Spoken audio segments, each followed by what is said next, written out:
एक समय था जब हमारे इस पृथ्वी पर डायनासोर का राज हुआ करता था।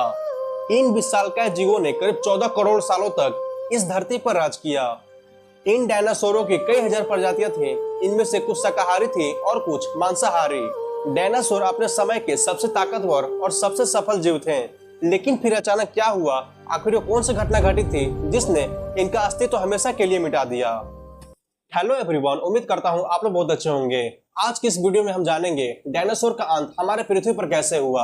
आखिर कौन सी घटना हुई थी जिसने इनका नामो निशान हमेशा हमेशा के लिए मिटा दिया। इसे जानने के लिए हमें समय में पीछे जाना होगा।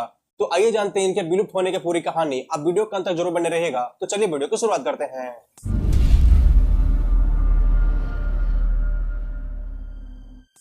आज से करीब 6.5 करोड़ साल पहले पृथ्वी का मौसम बिल्कुल सुहावना था। चारों तरफ हरे भरे पेड़ पौधे थे और सूरज की रोशनी बिखरी हुई थी। जब डायनासोर की प्रजाति धरती पर अपना जीवन आराम से बिता रहे थे, उसके 3 करोड़ साल पहले ही इनके विनाश होने की किस्मत लिखी जा चुकी थी। करीब 9 करोड़ साल पहले एक छोटा एस्टेरॉयड का टुकड़ा अंतरिक्ष से हमारे सोलर सिस्टम की ओर बहुत तेजी से बढ़ रहा था। वो पृथ्वी से करीब 20 करोड़ मील दूर एस्टेरॉयड बेल्ट में चक्कर लगा रहे एक बड़े एस्टेरॉयड से जा टकराता है। इस टकराव से उस बड़े एस्टेरॉयड की दिशा बदल जाती है और पृथ्वी की ओर 25,000 माइल प्रति घंटा की रफ्तार से बढ़ने लगती है। 42 किलोमीटर के व्यास वाले ये एस्टेरॉयड प्रत्येक सेकंड के साथ साथ धरती की ओर बढ़ते जा रही थी।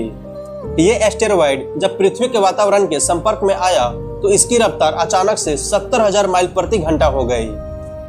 पृथ्वी के वायुमंडल में घुसते ही एटमॉस्फेरिक फ्रिक्शन की वजह से यह एक भयानक आग के गोले में बदल गया। इसकी चमक इतनी अधिक थी कि धरती पर टकराने से पहले ही लाखों जीव आग के इस दहकते गोले को देखकर पूरी तरह से अंधे हो चुके थे।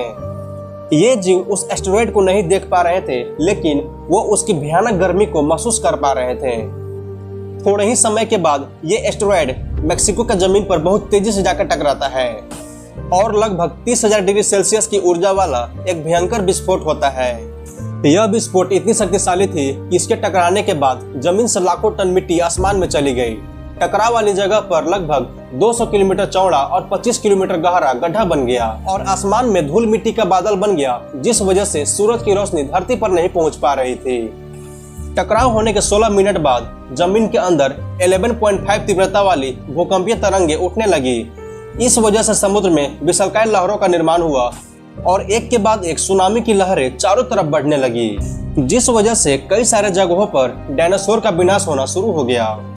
इस भयानक विस्फोट में रेडिएशन की मात्रा इतनी बढ़ गई कि इसके 900 किलोमीटर के रेडियस में आने वाले सभी जीव जलकर राख में बदल गए थे। इस महाविनाश में उड़ने वाले डायनासोर इन जमीनी खतरों से तो बच निकले, लेकिन विस्फोट की वजह से जो लाखों टन धूल मिट्टी आसमान में गए थे, वो ग्रेविटेशनल पुल के कारण ठीक 45 मिनट बाद आग के गोले के रूप में पूरी धरती पर बरसने लगी।